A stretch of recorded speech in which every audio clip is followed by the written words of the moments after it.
Oops. Technology. All right. Yeah, man. What's going on? Hope everyone is doing well. This is Courtney and Javon back here with Life and Transitions Experts podcast. And I'm trying to share my screen, but it won't share my.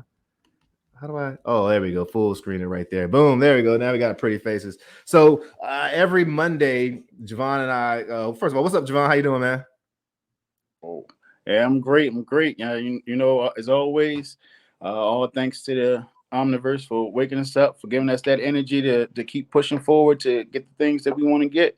Absolutely, brother. Yeah, Javon was working hard over the weekend. Javon and I, we connect with people who are in distress and help try to offer some solutions to their issues when they're in distress when it comes to having properties and even sometimes stuff. My main focus really is helping folks who are going through the probate process, particularly in Durham, North Carolina. You know, they say there's riches in the niches, so we're really niching down to find people who need support to help them, and that's the way we get to make a lot of just quite frankly money and good well-being, because you get what you receive, right? Give, you got receive, all that good stuff.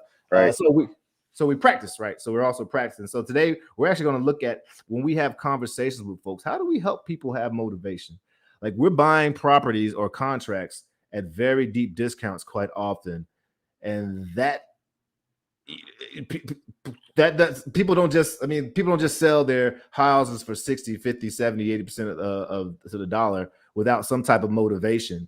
And be quite frank, most of the people out there we can't really serve because they're better off, if they want to sell their property, going the more traditional route. Well, we could serve them by connecting them to our team of realtors and getting it for top dollar. But for folks, for the majority of folks out there who that's the best route for them. But for the folks who are in that 5%, which is still large and ever growing and changing, that really need speed and convenience and are willing to trade that for a discount, we need to be able to seek them and help them see the motivation. So that's what we're going to look at today, man. So let's see. Oh, present.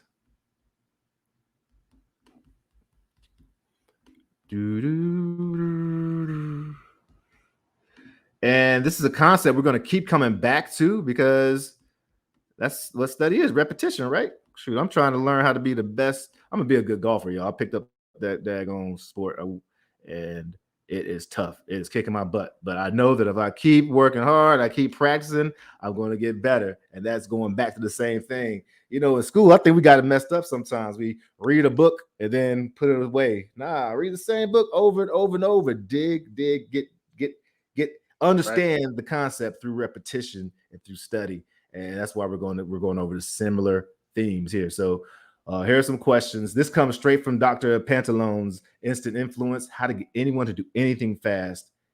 This technique is so awesome because it's not manipulation, and it's not from an evil intent. In fact, it is teaching me and encouraging us to be good human beings, to be able to listen, to respect the A word, autonomy, to respect autonomy. So this is a scientifically proven steps to help people find motivation within themselves. And so the 3 guiding principles, Javon, is this: you have to be able to give people a choice. That's one of the reasons we start off our calls with, hey, did I catch you? I sound like I caught you at a bad time. Because no, they get to choose if we get to talk to them or not, you know? Another thing is, everyone already has enough motivation. Quite often, the folks that we're speaking to, we know that they need help or support. And sometimes it's our job to help them recognize that. So we don't need to I'm not going to try to trick or convince anyone to sell me their property or help me or have me or trick them into me helping them. They already have motivation. Sometimes we have to help them see that. Yeah, and then focusing on any tiny bit of motivation is working better than focusing on the resistance. I literally had this happen yesterday. Me and my girlfriend are talking about treasury bonds, and I was saying, if we're going to save money, we talk every Sunday. We have an intentional meeting where we talk about our present and our future and our goals. And I was saying, if we're saving money, let's save it and put it in treasury bonds, because as of this recording, the United States government is offering 5% back on your treasury bonds. And if we're going to have our money sitting in a account Instead of letting it lose money through inflation, why not let it sit somewhere and make money backed by the United States government? And so instead of me asking her for her, she kept on, coming up with, well, I want us to at least establish some habits of savings first. Let's get these things done first. And instead, I turned to her and asked her, instead of like asking her why not, so well, why would you want to? Why would you want to do a treasury bond? And we'll discuss how that shift just changed some of our conversation. And so that's the first step, Javon.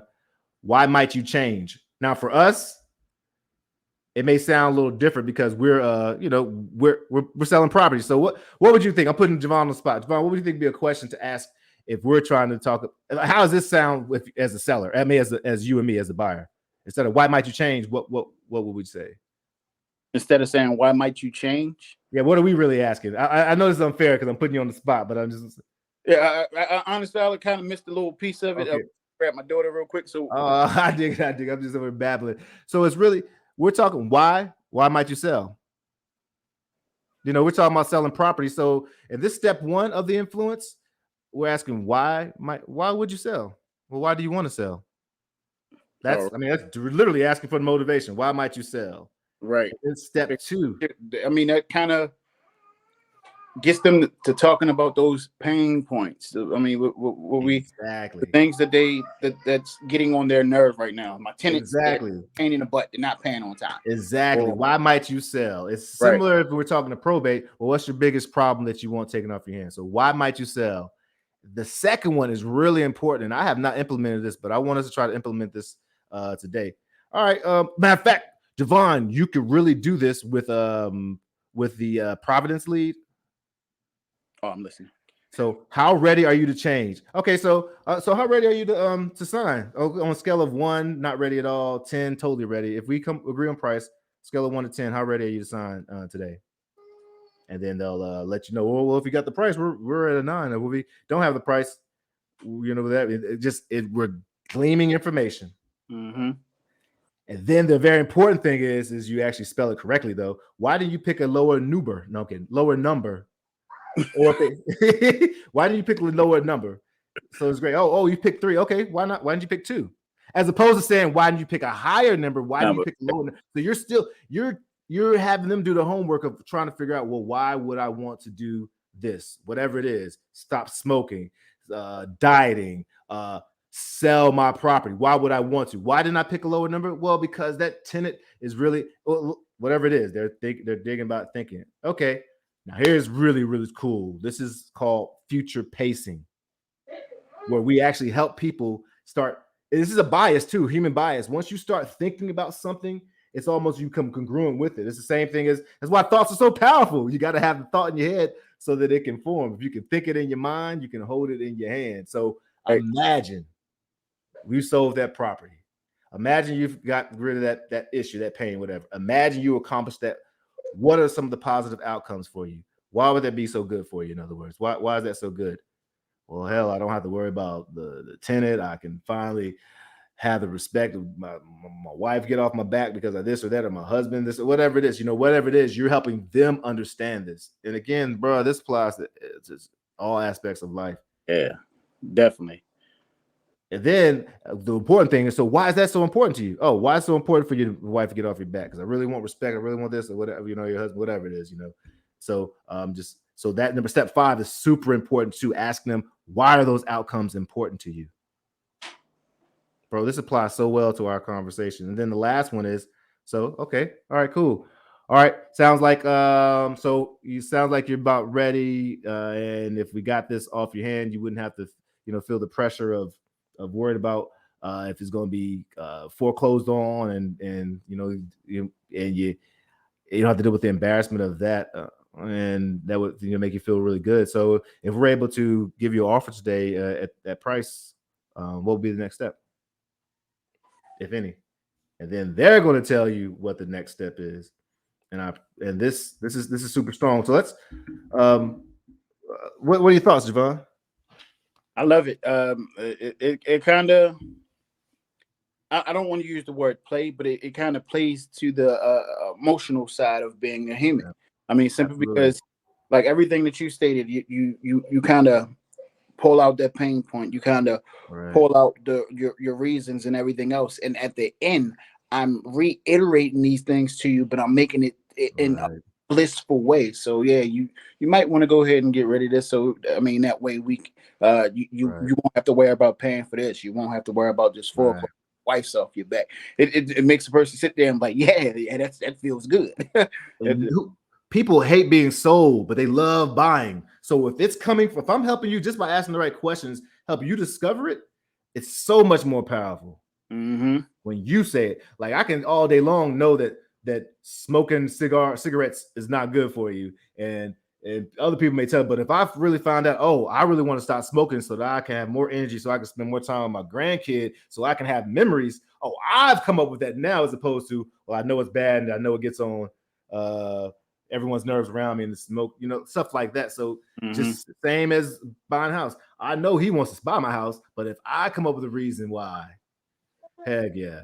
All right. And so you can literally ask these questions almost verbatim, man. I mean, it's just a matter of changing a couple of language to fit property. And matter of fact, I want to try this out real quick. You mind if I give you a call? And then I'm going to try to go through these 6 questions.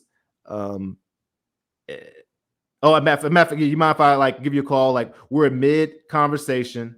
So you can think of your property, your situation, and we just wing it and see what it feels like. All right, yeah. Let me try to make up something real quick. All right, and then I'm gonna put you on the spot and try to see if you can get through 6 questions. So we already passed the intro, and I'm gonna say, all right, hey Javon, if you mind me asking, well, that property over in Danbury, why might you be thinking about selling it? I recently had some issues with roof leak. It might cost me a pretty decent penny, and also I'm being told that we may have to change some of the pipes and have a plumber come in and do so. So there's money that has to be placed into the unit, and I just don't have it right now. So it sounds like there's a lot of money that has to be placed into the unit. Mm-hmm. So yeah, I can understand that. Well, with that being said, if we were able to come up with the agreed on the price, obviously, I guess on a scale of, I mean, just humor me, on a scale of 1 to 10, with 1 not ready at all, 10 you're totally ready. Where do you think you are, 1 to 10? I would say maybe a 6. A 6? Yeah, I would Okay. say I dig it. Why did you pick a lower number, if you don't mind me asking? Why not a 5 or a 4? I mean, simply because of as I stated, it is the money issue. I mean, so as far as moving on from it right now, it would be a great thing for me and my family. Because everything is a little tight right now. I mean, bringing in some extra funds from the property, it would actually help out a lot. Yeah, I understand that. Yeah, a lot of people seem to be in some tough situations. So if you're able to get relief from this property and give you that relief, what are some other, I guess, positive outcomes that would be for you? Well, get to take that vacation that I've always been. Hey, where y'all supposed to be going? Where are you going on vacation? We're planning on going to Teotihuacan or Tenochtitlan. Tenochtitlan. Is that in Mexico? Yep. Oh, cool. Oh, really cool. What makes you pick that place? The historical pyramids is there. Why is that something important to you? Why is that Oh, we gonna get deep. We start talking. Hey, we forget we on live, man. Yeah, this is up. All right, so here you go. We'll pull it back in. So, so cool, man. So, all right, so we need to get this thing taken care of, so you guys have a little bit of relief. Get you guys over to. I'm gonna tear the word. I used to teach it to my 2nd graders, but get you over there. All right, cool. So, I mean, I guess if we could get the price and everything for you and get that taken care of, what would be the next step? I mean, I guess the next step would be getting out of there, starting to clean up and signing and getting moving. Well, sure. Well, let me get us over here to see if this is actually something that fits our criteria. I would love to be a part of that story for you. And of course, this is what we do. So it'd be great if it worked out for both of us. You mind if I give you a call back in 10 minutes? I'm gonna take a look up and see where we are, and I can come back with some numbers. Yeah, sounds wonderful. All right, cool. All right, cool. What you think, man? I love it. That was cool. Like I said, it makes it makes the conversation. It brings it up. Yeah. It brings it like it takes the energy of the conversation way up. I mean, simply because of the fact that you're giving them a vision of what can happen. Right. Do this and helping them. I'll step in there and helping them discover it. I right. feel like this is what I should do. I taught second grade. Like it's just helping people have a microphone for themselves. You know, I'm trying to. I don't know how to escape the screen, bro. All right. Oh, go ahead. I'm sorry. I gotta get my daughter. She's been crying for a while. All right, my brother. Well, you got to take care of that, and I look forward to us chatting again, man. Thanks for this, and we'll have some private sessions on our own. All right. All right. Sounds like that. I'll hit you in Slack when I need you. Let your light shine, brother. Peace. Sure. All right.